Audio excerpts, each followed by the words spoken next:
रविवार की अगर प्रदोष पड़ जाए, कौन से दिन? रविवार की प्रदोष के दिन ये प्रयोग अवश्य कर कर देखिएगा। ज्यादा बार नहीं करना है, केवल एक ही बार करना, बाबा उस स्वयं कृपा करेगा। अपने मंदिर में कभी ऐसा योग लगे आपके जीवन में कि आप जिस व्यापार को आपने करा उस व्यापार में आपको फल नहीं मिला, फिर आपने व्यापार चेंज करा, फिर बदल कर देखा, फिर उस व्यापार को कर कर देखा, उसमें फल नहीं मिला, फिर आपने वापिस व्यापार को बदलने का विचार किया, तो हमारा निवेदन रहेगा उस व्यापार को बदलने से पहले एक काम जरूर कर कर देखो। 3 स्थान पर बेलपत्र को चढ़ा कर देखिएगा। अगर आपको लगे कि मैंने व्यापार बदल लिया, एक बार बदला, कई लोग ऐसे भी होते हैं जो पैसा इकट्ठा करते हैं, धन एकत्रित करते हैं, और कोई व्यापार ऐसा कर लेते हैं जिस व्यापार में धन चले जाता है तो वो धन वापिस नहीं आता, महाराज, वो व्यापार का धन वापिस नहीं आता, तो बड़े दुखी होता है कि भाई मेरा गया हुआ पैसा नहीं आ रहा, मैं बड़ा कष्ट में हूं, मेरा खुद का ही आ जाए ना तो मैं निहाल हो जाऊं, मेरा अपना ही नहीं आ रहा जो गया हुआ है, तो मैं क्या वर्णन करूं, उसको क्या कहूं। उनके लिए भी ये प्रयोग, ये शिव विद्येश्वर संहिता का ये भाव बड़ा सुंदर है हमारा। आप व्यापार पर व्यापार बदल कर देख लिए, धन भी हमारा कहीं डूब गया, आ नहीं रहा है, तो प्रयास करना 3 स्थान पर चढ़ाई गई बेलपत्र हमें सुख का अनुभव करा दे। बहुत ध्यान लगाइए। पहला, अशोक सुंदरी की जगह। अब ये बेलपत्र जब भी आप चढ़ाएंगे तो रविवार की अगर प्रदोष पड़ जाए, कौन से दिन? रविवार की प्रदोष के दिन ये प्रयोग अवश्य कर कर देखिएगा। ज्यादा बार नहीं करना है, केवल एक ही बार करना, बाबा उस स्वयं कृपा करेगा। अपने मंदिर में, अर्थात अपने घर के पास कोई मंदिर हो, शिवालय हो, देवालय हो, जहां शंकर भगवान विराजमान हो, शिवलिंग हो, ऐसी जगह पर अवश्य करें। हमें कहीं दूर जाकर ये प्रयोग नहीं करना है, अपने शिवालय, अपने जो घर के आसपास में शिवालय हो वो। एक बेलपत्र अशोक सुंदरी वाली जगह। अब उसको अशोक सुंदरी की जगह पर भी चढ़ाने का तरीका क्या है?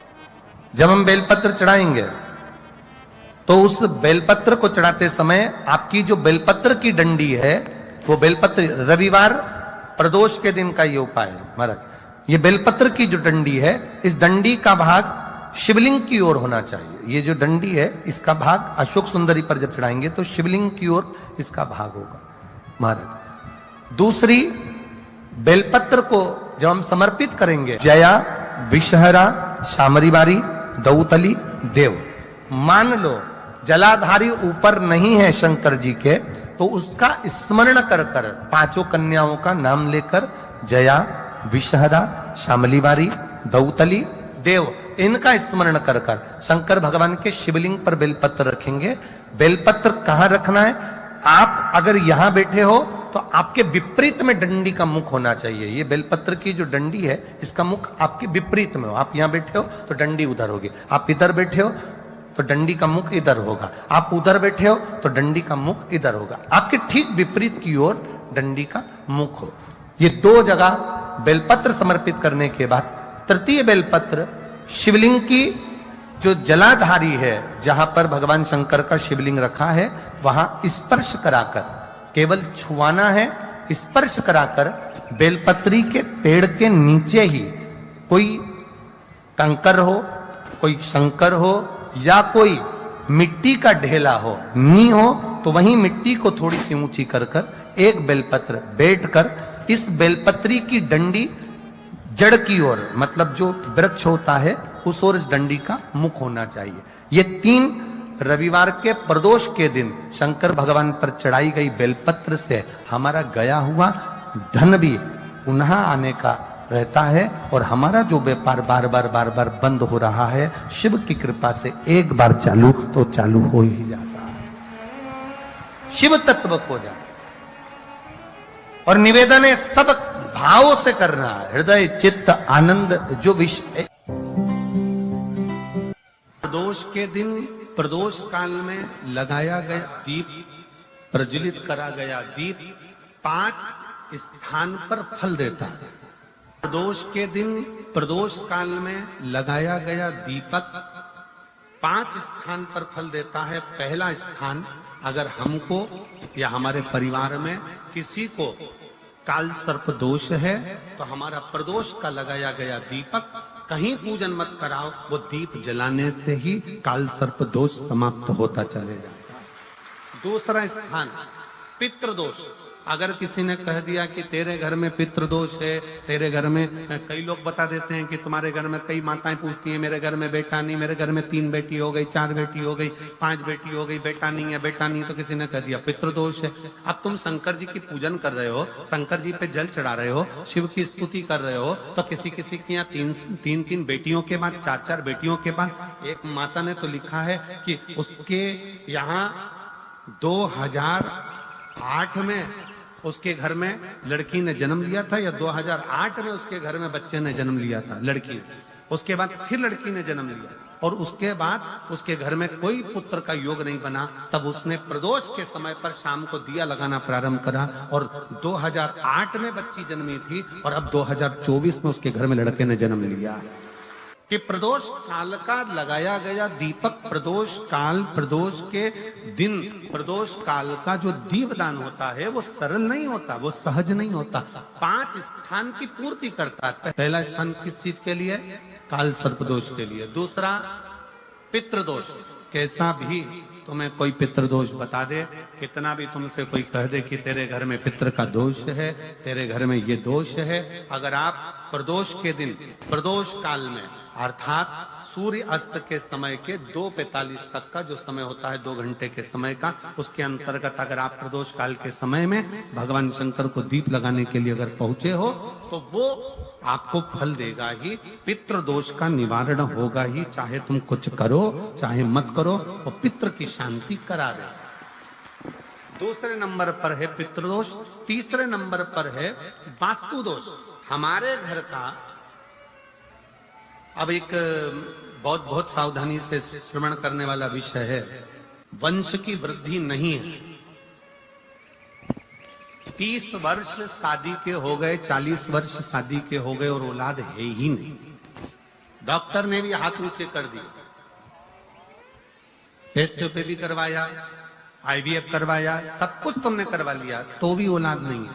तब आखिरी में एक काम चालू करो, प्रदोष का दिन दोनों पति पत्नी व्रत चालू कर दो प्रदोष का, और प्रदोष काल में शाम के समय जाकर एक ही दिए में 2 लंबी बाती जानते हो ना, रुई की लंबी कपास की बाती 2, और दोनों बाती एक ही दिए में रखकर पति पत्नी दोनों उसको प्रज्वलित करना प्रारंभ करें। बाबा संतान देकर ही रहेगा, औलाद आएगी ही। दीप की जो बाती में अंतर आ जाता है, एक गोल बाती में और लंबी बाती में अंतर आता है, बहुत अंतर आता है। पितरों के लिए गोल बाती का प्रयोग बहुत कम होता है हमारा, देवी जी के लिए, माता रानी के लिए, जगत जननी के लिए गोल बाती का प्रयोग बहुत कम होता है हमारा, ध्यान रखिएगा। एक पितृ के लिए, एक जगत जननी जगदम्बा दुर्गा भवानी के लिए गोल बाती का प्रयोग कम होता है, लंबी बाती का प्रयोग ज्यादा होता है। क्यों? क्योंकि हमारे घर की कुल देवी और हमारे घर के पितर हमारे वंश की वृद्धि करें, इसलिए लंबी बाती रखी जाती है, जिससे हमारा वंश बहुत लंबा चले, बहुत उन्नति की ओर बढ़े, इसलिए लंबी बाती का प्रयोग किया। शिव महापुराण की कथा कहती है 5 जगह पर हमारा जलाया गया एक दीप जो प्रदोष के दिन प्रदोष काल में लगाया जाता है, 5 जगह पर भारी पड़ता है। पहले नंबर पर जम के बोलते जाओ, काल सर्पदोष। दूसरे नंबर पर पितृदोष। तीसरे नंबर पर घर का वास्तु दोष। हमारे घर में कितना भी वास्तु दोष है, कोई ने कह दिया यहाँ बाथरूम नहीं बनना थी, यहाँ पर शौचालय नहीं बनना था, यहाँ सीढ़ी नहीं बनना थी, वो सीढ़ी वहां बनना थी, ये सीढ़ी वहां बनना थी। तुम पूरा घर तोड़वा के देख लो, उसके बाद में जैसा वास्तु वाले वैसा करा कर देख लो, उसके बाद भी तुमको शांति नहीं मिले तो समझ लेना कि तुम्हारे घर में अब वास्तु दोष तो तुमने दिखाकर समाप्त कर लिया, फिर भी वो समाप्त नहीं हो रहा, तो प्रदोष काल का लगाया गया प्रदोष के समय का दिया आखिरी में वास्तु दोष को भी समाप्त कर देता है और उसमें भी फल प्रदान करता है। काल सर्प दोष, पितृदोष, वास्तु दोष।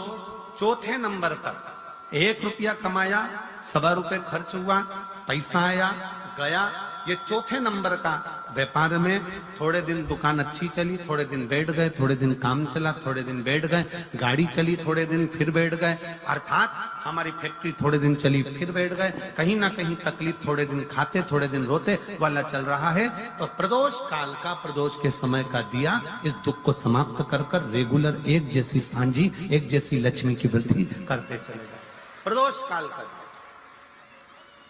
और 5वें नंबर का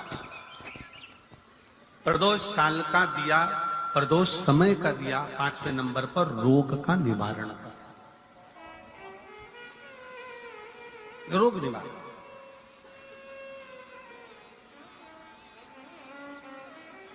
ये 5 स्थान जो बताए गए हैं प्रदोष काल के दिन, प्रदोष के दिन दीप प्रज्वलन के। प्रदोष व्रत का इतना महत्व है महाराज। ये प्रदोष व्रत होता क्या है? प्रदोष व्रत का महत्व क्या है? शिव महापुराण की कथा कहती है शंकर भगवान का प्रदोष का व्रत, अर्थात चंद्रदेव को जो क्षय रोग हो गया, बीमार पड़ गए, शरीर गलकर नीचे गिरने लगा, तब देव ऋषि नारद ने भगवान चंद्र को शंकर भगवान के पूजन का विधान बताया और पूजन करते करते त्रयोदशी तिथि आ गई, जिस त्रयोदशी के दिन चंद्रदेव ने सुबह से शाम तक कुछ नहीं खाया। शाम के समय सूर्य अस्त के पहले चंद्रदेव ने स्नान किया, श्वेत वस्त्र धारण करे और श्वेत वस्त्र धारण कर कर चंद्रदेव शंकर के शिवलिंग की पूजन करने बैठ गए। शंकर भगवान के शिवलिंग की पूजन जब चंद्रदेव ने करी, हाथ में अक्षत लेकर चंद्रदेव ने शंकर को समर्पित करे, ओम उमापति नमः कहकर जब चंद्रदेव ने शिव को समर्पित करे, भगवान शंकर त्रयोदशी के दिन प्रदोष समय में, प्रदोष काल में प्रकट हो गए और प्रकट होकर बोले, ऐ चंद्र, तुमने आज मेरा अनुरोधन किया है, आज मेरा स्मरण किया है, जाओ आज त्रयोदशी के दिन प्रदोष काल में मैं तुम्हारे शरीर को स्वस्थ करता हूं। तब से ये प्रदोष व्रत प्रारंभ हुआ है महाराज। किसने करा है प्रदोष व्रत? भगवान विष्णु ने करा था। जब घोड़े का मुंह लगा हयग्रीव अवतार, लक्ष्मी जी हंस दी थी तो घोड़े का मुंह भगवान विष्णु का लगा, तब भगवान विष्णु ने प्रदोष व्रत करा था। भगवान विष्णु प्रदोष व्रत 11, 26 अवश्य करना चाहिए, या तो 11 करो या 26 करो, करना चाहिए। प्रदोष कोई साधारण सा व्रत नहीं है, प्रदोष कोई निम्नता व्रत नहीं है, सहजता का। एक एक प्रदोष का महत्व शास्त्र वर्णन करता, शिव महापुराण कहती है एक एक प्रदोष का महत्व, एक एक प्रदोष। सोमवार की अगर प्रदोष पड़ती है, बहुत ध्यान से सुनना महाराज, सोमवार की प्रदोष पड़ती है तो शंकर भगवान कैलाश पर निवास करते हैं। मंगलवार की प्रदोष पड़ती है तो शिव काशी में निवास करते हैं। बुधवार की प्रदोष पड़ती है तो शिव रजत भवन में निवास करते हैं। गुरुवार की प्रदोष पड़ती है तो शिव गंगा के स्थल पर निवास करते हैं। शुक्रवार की अगर प्रदोष पड़ती है तो शिव नीलकंठ पर विराजमान होते हैं। शनिवार की अगर प्रदोष पड़ती है तो शिव शमी के वृक्ष के नीचे रहते हैं।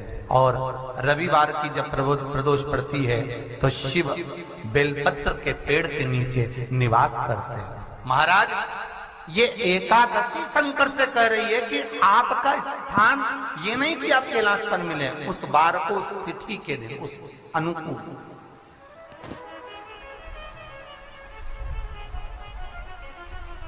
हमारे यहां कहते हैं सोमवार की जो प्रदोष पड़ती है वो इच्छा पूर्ति करती है, मंगलवार की प्रदोष रोग से मुक्ति देती है, बुधवार की प्रदोष कामना की पूर्ति करती है, गुरुवार की प्रदोष शत्रुओं का नाश करती है, शुक्रवार की प्रदोष सुख और शांति देती है, शनिवार की प्रदोष संतान का सुख देती है, और रविवार की प्रदोष जो काम दुनिया में कोई नहीं कर सकता वो अचूक फल की प्राप्ति रविवार की प्रदोष करा देती है। महाराज ऐसी प्रदोषों का नियम वर्णन किया चाहिए। भगवान कहते ठीक है तू थोड़ी देर खड़ी हो। एकादशी सम्मुख खड़ी हुई, पार्वती जी ने जिस अंगुष्ठ का जल पीने के लिए लिया था हाथ में, बस पीने ही वाली थी, शंकर भगवान ने वही हाथ में जल लेकर एकादशी के हाथ में उसको देकर कहा ले, ये मेरे द्वारा निर्मित एक व्रत है जिसे त्रयोदशी के दिन तूने मांगा है, मैं तुझे देता हूँ। आज इस व्रत का फल मैं तुझे प्रदान करता हूँ। अब तू जिस जीवात्मा को लेकर जाएगी उसका पाप प्रबल नहीं होगा। किसी स्त्री पुरुष बालक बुजुर्ग जो भी होगा जिसने प्रदोष का व्रत करा होगा वो जीवात्मा को तू किसी फल की कामना से नहीं स्वतः ही लेकर चली जाए, उसमें कोई कामना नहीं है। बन सके जीवन में 11 प्रदोष या 26 प्रदोष करने के बाद आप उसका उद्यापन कर कर विराम भी दे सकते, पर जीवन में एक बार प्रदोष का व्रत मौका मिले, जिस कामना से जिस दिन का भाव आपके मन में आए कि मुझे रोग से मुक्ति पाना है तो ये प्रदोष मुझे करना है, मैं रोग मुक्ति के लिए हम मंगल जो भी आपके मन में आ रहा है, संतान प्राप्ति के लिए शनिचरी प्रदोष आप उसका स्मरण करें। फिर लिखा शिव महापुराण में बड़ा सुंदर लिखा वेदव्यास जी ने, मान लो आप प्रदोष व्रत नहीं कर सकते, आप अगर व्रत नहीं कर सकते तो प्रदोष के दिन प्रदोष काल में शाम का समय सूर्यास्त का कुछ पल कुछ घड़ी के पहले से लेकर बाद तक का प्रदोष काल के अंतर्गत आप शंकर जी के मंदिर में जाकर 1 लोटा पानी 5 बेलपत्र भी अगर समर्पित करते हैं तो संपूर्ण प्रदोष का फल आपके भाग्य में प्रबल हो जाए।